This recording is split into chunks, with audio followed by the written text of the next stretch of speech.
அல்லவோ. இதை சிறப்பாய் கொண்டாடிடவே புறப்பட்டு வாரீர் தோழர், தேவதாயின் மாதம் இது அல்லவோ.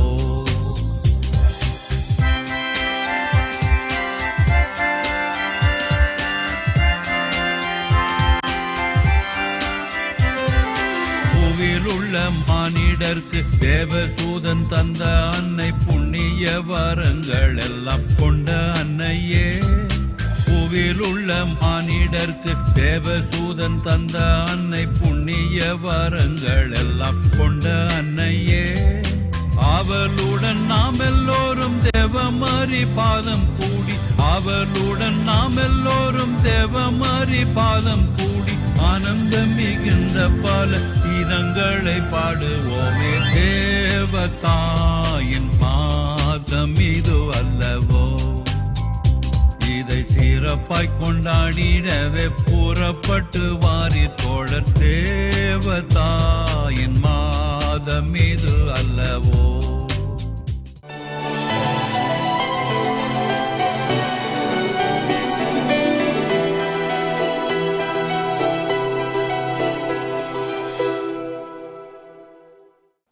மாதா தொலைக்காட்சியின் அன்பு நேயர்களே, உங்கள் அனைவருக்கும் வணக்கம். லூக்கா நற்செய்தி அன்னை மரியாவை மிகச்சிறப்பாக சித்தரிக்கும் ஒரு நற்செய்தி. இந்த நற்செய்தியின் முதல் 2 அதிகாரங்கள் குழந்தை பருவ நிகழ்ச்சியுரைகள் என்று அழைக்கப்படுகின்றன. இயேசுவினுடைய குழந்தை பருவத்தை சொல்லுகிற பொழுது அன்னை மரியாவினுடைய பல்வேறு பண்புகளை மிக அழகாக வரிசைப்படுத்துகிறார் லூக்கா. லூக்கா நற்செய்தி பெண்களின் நற்செய்தி, குழந்தைகளின் நற்செய்தி என்று சிறப்பு பெயரை பெற்றது. எனவே பல பெண்கள் இந்த லூக்கா நற்செய்தியிலே சிறப்பிடம் பெறுகிறார்கள். அதிலே முக்கிய சிறப்பிடம் பெறுகிறவர் அன்னை மரியா. இந்த 2 அதிகாரங்கள், முதல் 2 அதிகாரங்களிலே லூக்கா அன்னை மரியாவை சித்தரிப்பதை பார்க்கிறோம். முதல் பகுதி இயேசுவினுடைய முன்னோடி திருமுழுக்கு யோவானுடைய பிறப்பு அறிவிப்பு. அதற்கு பகுதி அடுத்து பார்த்தீர்கள் என்றால் 1:26க்கு பிறகு அன்னை மரியாவை பற்றிய பகுதிகளாகத்தான் இருப்பதை நாம் பார்க்கிறோம். இயேசுவினுடைய பிறப்பு முன்னறிவிப்பு அலகு 1:26 முதல் 38, எலிசபெத்து மரியா சந்திப்பு 1:39 முதல் 45, 3 மரியாவின் புகழ்ச்சி கீதம் 1:46 முதல் 56, 4 இயேசுவின் கோவில் அர்ப்பணம், 5 கோவிலில் சிறுவன் இயேசு 2:41 முதல் 52. இப்படி அன்னை மரியாவை பற்றிய பல்வேறு செய்திகளை லூக்கா தருகிறார். இதிலே இயேசுவினுடைய முன்னறிவிப்பு பகுதி, அது மிக அழகான பகுதி. நாம் பல்வேறு சூழல்களில் இந்த பகுதியை நாம் மேற்கோள் காட்டியிருக்கிறோம். அன்னை மரியா எலிசபெத் அம்மாளை சந்தித்த பொழுது அன்னை மரியாவினுடைய சிறப்பு பண்பை அவர் சொல்வதை பார்க்கிறோம். இவருடைய வாழ்த்தொழி அன்னை மரியாவினுடைய வாழ்த்துறதை கேட்டதும் எலிசபெத்தினுடைய வயிற்றிலே முடங்கி கிடந்த குழந்தை அக்களிப்பால் துள்ளியது. அப்படி மிகச்சிறப்பாக வெட்கத்தால் நாணமுற்று இருந்த எலிசபெத்தினுடைய மனதில் மகிழ்ச்சியை கொண்டு வந்தவர். அதனால் அன்னை மரியாவை கண்டவுடன் அவருடைய வயிற்றில் இருந்த குழந்தையும் துள்ளியது. இறுதியாக எலிசபெத் அம்மாள் அன்னை மரியாவை பற்றி சொல்வது, ஆண்டவருடைய வாக்கு நிறைவேறும் என்று நம்பிய நீர் பேறு பெற்றவர். எனவே அன்னை மரியா நம்பிக்கைக்கு ஒரு அன்னையாக முன் உதாரணமாக இருப்பதை பார்க்கிறோம். அதுக்கு அடுத்த புகழ்ச்சி பாடலிலே அவர் மிக அழகாக கடவுளுடைய வேலைப்பாடுகளை, அவருடைய ஆற்றல் மிகு செயல்களை வியந்து போற்றுகிறார். அதிலே பார்க்கிறோம் ஆன்மீக புரட்சி, சமூக புரட்சி, அரசியல் புரட்சி என்று 3 வகை புரட்சிகளை அவர் முன்வைப்பதை பார்க்கிறோம். நெஞ்சில் செருக்குற்றோரை அவர் சிதறடிக்கிறார், அது ஆன்மீக புரட்சி. பதவியில் இருந்தவர்களை அவர் பதவியிலிருந்து அப்புறப்படுத்துகிறார். நலிவுற்றோரை, பசித்தோரை நலன்களால் நிரப்புகிறார். எப்படி ஆன்மீக, அரசியல், சமூக, பொருளாதார புரட்சியை கடவுளே நிகழ்த்துவதை அவர் தன்னுடைய வாழ்க்கையிலே உணர்ந்தவராக இருக்கிறார். அதற்கடுத்து அன்னை மரியா ஆண்டவர் இயேசுவை கோவிலிலே அர்ப்பணிப்பதை நாம் பார்க்கிறோம். அதிகாரம் 2 21 முதல் 38 உள்ள பகுதியிலே பார்க்கிறோம். அதிலே மிக அழகாக அன்னை மரியா இயேசுவை கோவிலில் அர்ப்பணம் செய்த பொழுது அங்கே சிமியோனும் அன்னாவும் வந்து சந்திப்பதையும் நாம் பார்க்கிறோம். இறுதியாக கோவிலில் சிறுவன் இயேசுவை அவர்கள் கண்டுகொள்கிறார்கள். இப்படி அழகான அன்னை மரியா பற்றிய அவருடைய குணங்களையும் அவருடைய வாழ்க்கை நெறியையும் மிக அழகாக அற்புதமாக படம் பிடித்து காட்டுகிறார். லூக்கா அன்னை மரியாவை தன்னுடைய நற்செய்தியில் மட்டுமல்ல, அவர் எழுதிய மற்றொரு நூல் திருத்தூதர் பணி, அந்த நூலிலும் கொண்டு வருவதை பார்க்கிறோம். அது முதல் அதிகாரத்திலேயே இருக்கிறது, திருத்தூதர் பணி 1:14. அது அல்லாமல் இயேசுவினுடைய பணிவாழ்விலும் அன்னை மரியா இருப்பதை பார்க்கிறோம். இயேசுவினுடைய பணிவாழ்வில் உள்ள செய்திகள் மார்க்கு, மத்தேயு ஆகிய இருவருக்கும் உள்ள பொது பகுதிகளை மீண்டும் தருவதாக இருக்கிறார். அதே சமயம் அன்னை மரியா பற்றிய சிறப்பு செய்திகள் அனைத்தும் லூக்கா நற்செய்தியினுடைய குழந்தை பருவ நிகழ்ச்சியுரையிலே காணப்படுவதை கண்டு நாம் வியந்து பாராட்டுகிறோம். மரியே வாழ்க.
இருக்கிற தந்தையாகிய இறைவா, உலகத்தை மீட்ட திருமகனாகிய இறைவா, எங்கள் மேல் இரக்கமாயிரும். தூய ஆவியாராகிய இறைவா, தூய்மை மிகு மூவொரு இறைவா, எங்கள் மேல் இரக்கமாயிரும். புனித மரியே, இறைவனின் புனித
இறைவனின் செம்மறியே, எங்கள் மன்றாட்டை கேட்டருளும்.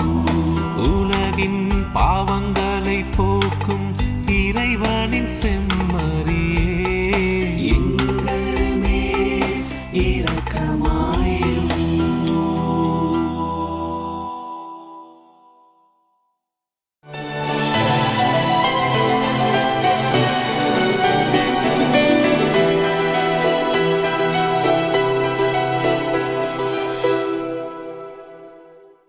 வணக்கம் இனிய இதயங்களே.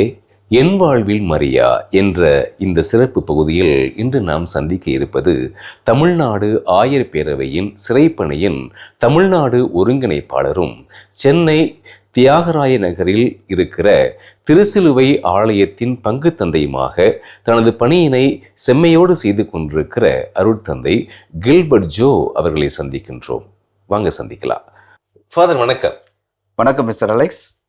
ஃபாதர், நம்ம இப்போது மரியன்னையுடைய திருவிழாவை மாதத்தை கொண்டாடிட்டு இருக்கிறோம். மரியன்னையிடம் உங்களுக்கு பிடித்த விடயம்னா எதை சொல்லுவீங்க? எனக்கு மரியாள்கிட்ட பிடிச்ச ஒரே ஒரு நல்ல விஷயம் என்னென்றால், கடவுள் ஒரு மிகப்பெரிய அந்தஸ்தை கொடுத்தார். கடவுளுடைய தாயாக அந்த மகளை தேர்ந்தெடுத்தார். ஆனால் அன்னை மரியாள் அதை ஒரு தலைகணமாக பார்க்காம தன்னுடைய வாழ்க்கையில் அதை ஒரு பொறுப்பாக இருந்து கடவுளுடைய திட்டத்தை நிறைவேற்றியது தான் உண்மையாலுமே எனக்கு ரொம்ப பிடிச்சமான ஒரு விஷயம். ஏன்னா நமக்கு கொஞ்சம் இருந்தாலே நம்ம ஆட ஆரம்பிச்சிடுறோம். திறமை, படிப்பு, பணம், பதவி, அந்தஸ்துன்னொன்னே ஆட ஆரம்பிச்சிடுறோம். ஆனால் அன்னை மரியாளுக்கு கொடுத்த அந்த அந்தஸ்து, அதை ஒரு பொறுப்பாக பார்த்து செயல்பட்ட விதம் என்னை அதிகமாக பாதித்தது. அது மட்டும் இல்லை, நம்மளும் அப்படி இருக்கணும். நம்மக்கிட்ட இருக்கிறது கொஞ்சம்தான், ஆனால் அதை வைத்து ஒரு பொறுப்பாக பார்த்து இறைவனுடைய திட்டத்தின்படி வாழ்ந்து நம்மை ஆண்டவனுக்கு அர்ப்பணிப்பது தான் மிகவும் ஒரு நல்ல பொருத்தமான ஒரு வாழ்க்கையினுடைய நெறி என்பதை அன்னை மரியாள் எடுத்து எம்பினாங்க. மரியன்னையிடம் கற்றுக்கொண்ட விடயம் அப்படின்னா எதை சொல்லுவீங்க? எதா இருக்குதா? நம்ம யாருன்றது முக்கியமே கிடையாது, நம்மக்கிட்ட யார் இருக்கிறார்ன்றதான் முக்கியம். கடவுள் என்றைக்குமே நம்மளோட இருக்கிறார். ஏன்னா இறை வார்த்தையின் வழியாக வார்த்தையான கடவுள் நம்மோடு பேசுகிறார், நம்முடைய உள்ளத்தில் இருக்கிறார். அதே போல் திருவுடலும் திரு ரத்தமாக இருந்து நம்முடைய உடலுக்குள் சென்று இறைவன் நம்மோடு இருக்கிறார். அப்போ நம்ம யாருன்றது முக்கியமே கிடையாது, நம்மக்கிட்ட யார் இருக்கிறான்றதான் முக்கியம். அதை உணர்த்தியவள் அன்னை மரியாள். அதுதான் எனக்கு ரொம்ப பிடிச்சமான ஒரு விஷயமும், அதுதான் நான் அந்த அன்னை மரியாளிடமிருந்து கற்றுக்கொண்ட ஒரு பெரிய பாடம். மரியன்னை கிட்ட வேண்டுதல் கேட்காம நம்ம கேத்தலிக்ஸ் யாரும் இருக்க முடியாது. நீங்கள் வேண்டுதல் வச்சுருக்கீங்களா? அவருடைய பரிந்துரையால் அது நிறைவேறியிருக்கிறதா? அதை பற்றி சொல்லுங்களேன். நிறைய கேட்டிருக்கேன். அதாவது ஒன்றும் இல்லை, நம்ம அம்மா கிட்ட, பெத்த அம்மா கிட்ட நான் வெளியே போயிட்டு வரேன் அப்படின்னு சொன்னாலே அம்மா என்ன பண்ணுவாங்க?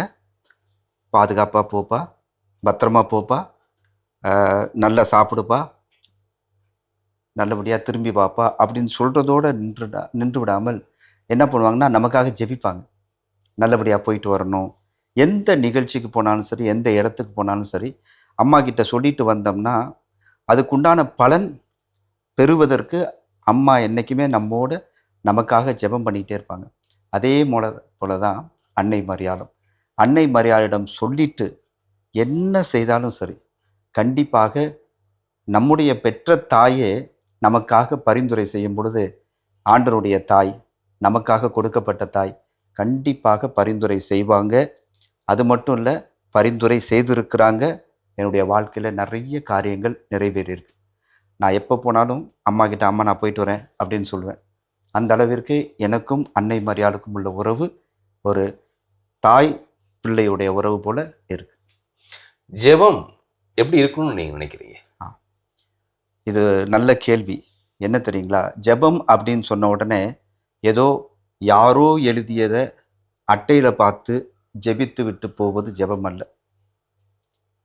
நம்முடைய உள் உணர்வை ஆண்டவனோடு எழுப்புவது, ஆண்டவனோடு பேசுவது, ஆண்டவன் என்ன பேசுகிறாரோ அதை கேட்கறது.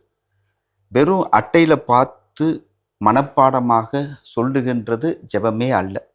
அது வெறும் உதட்டளவில் மட்டும்தான் இருக்கும். அதனால தான் கடவுள் சொல்லியிருக்கார், என்னை நோக்கி ஆண்டவரே ஆண்டவரே என்று சொல்கிறலாம் விண்ணகத்துக்கு போக மாட்டான். யார் இதயத்தோடு ஆண்டவருடைய இதயத்தோடு இணைத்து பேசுவதும் அதே போல அவர் பேசுவதை கேட்பதும் தான் உண்மையான ஜெபம். நீங்கள் தமிழ்நாடு அளவில் தமிழக ஆயர் பேரவையுடைய சிறைப்பணி ஒருங்கிணைப்பாளராக உங்கள் பணிகளை செஞ்சுட்டு வரீங்க.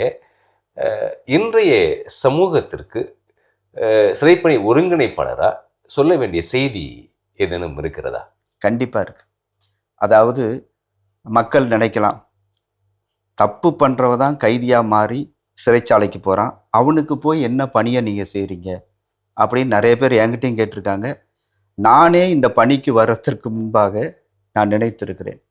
அப்போ கைதிக்கு என்ன பணி செய்கிறோம் அப்படின்றது எல்லாருக்கும் உள்ள ஒரு கேள்விதான். இந்த சிறைப்பணி என்பது கிரிமினல்களுக்கான பணி அல்ல. அதாவது வாடிக்கையா தப்பு பண்ணிட்டு சிறைச்சாலைக்கு உள்ள வரவங்களுக்காக நாங்கள் பணி செய்வது கிடையாது. சூழ்நிலை காரணமாக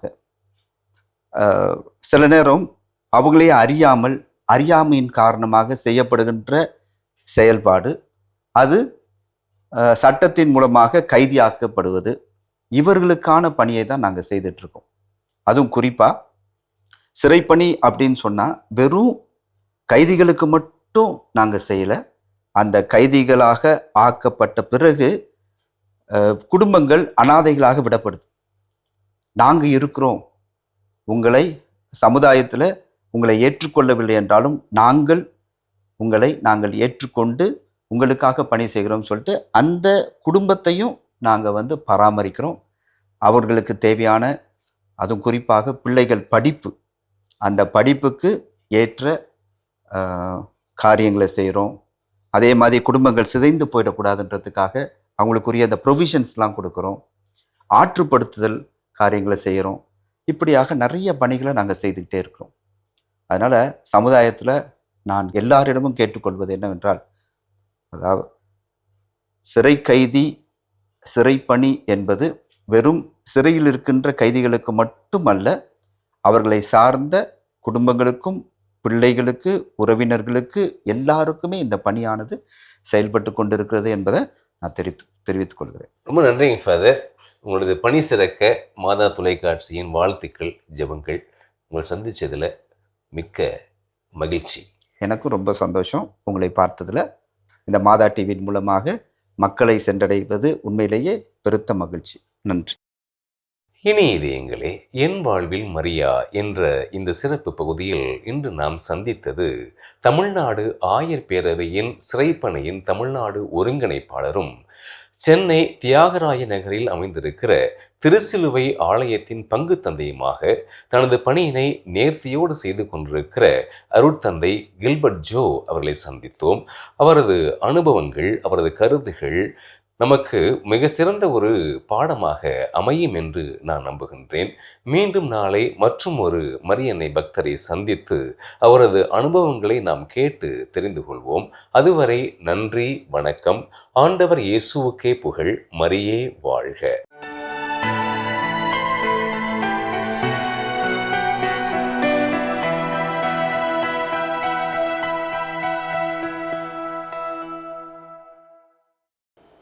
லூக்கா நற்செய்தியில் அன்னை மரியா. பெண்களின் நற்செய்தி என்று அழைக்கப்படும் லூக்கா நற்செய்தியில் மரியாளை பற்றிய தகவல்கள் மற்ற 3 நற்செய்திகளை விட மிக அதிகமாக உள்ளன. மரியாவை பற்றிய மிக தெளிவான மற்றும் நெருக்கமான விளக்கத்தை லூக்கா நமக்கு தருகிறார். லூக்கா நற்செய்தியில் விவரிக்கப்படும் இயேசுவின் குழந்தை பருவ நிகழ்ச்சியில் மரியா முக்கிய இடத்தை வகிக்கிறார். கடவுளின் திட்டத்தை ஏற்றுக்கொள்வதிலும் இயேசுவின் தாயாக மாறுவதிலும் ஒரு சுறுசுறுப்பான, உண்மையுள்ள மற்றும் விவேகமிக்க பெண்ணாக அவர் இருக்கிறார். கடவுளின் திட்டத்திற்கு விருப்பத்துடன் அடிபணிந்த ஒரு பெண்ணாக மரியாவை லூக்கா போற்றுகிறார். கபிரியேல் வானதூதரின் மங்கள செய்திக்கும் எலிசபெத்தை சந்திப்பதற்கும் அவர் அளித்த பதிலும் செயல்பட்ட விதத்திலும் அவர் கடவுளின் திட்டத்திற்கு கீழ்ப்படிந்தது வெளிப்படுகிறது. வயது முதிர்ந்த தனது உறவினர் எலிசபெத்தை மரியாள் சந்தித்த நிகழ்ச்சியையும் லூக்கா உள்ளடக்குகிறார். இது பெண் நட்பு மற்றும் குடும்ப ஆதரவை பற்றிய ஒரு அரிய பார்வையை நமக்கு தருகிறது.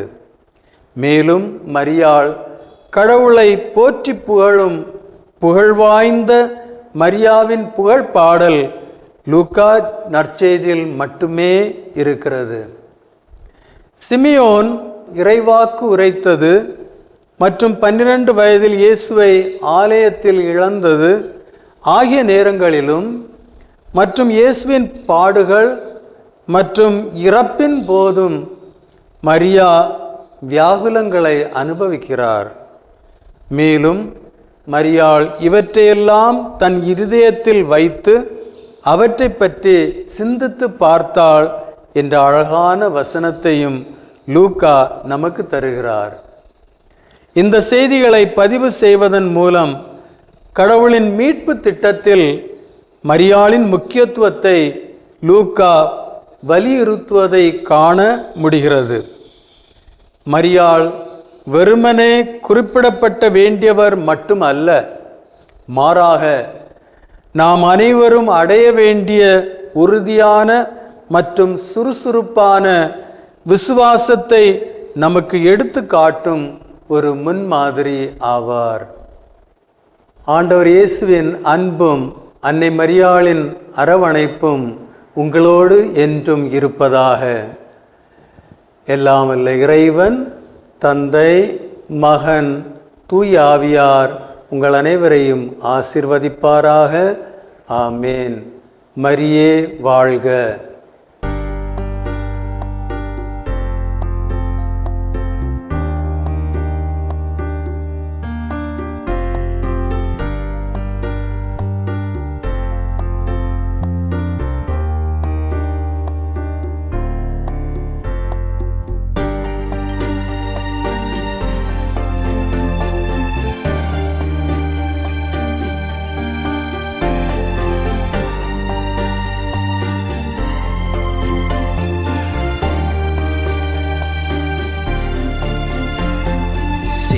பாடும் வங்க கடலோரம் சொந்தம் என்று வந்த தாயே, என் பந்தம் என்று உன்னைத்தான் நம்பினேன். சிந்து பாடும் வங்க கடலோரம் சொந்தம் என்று வந்த தாயே, என் பந்தம் என்று உன்னைத்தான் நம்பினேன். சிந்து பாடும்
வங்கக் கடலோரம் சொந்தம் என்று வந்த தாயே, என் பந்தம் என்று உன்னை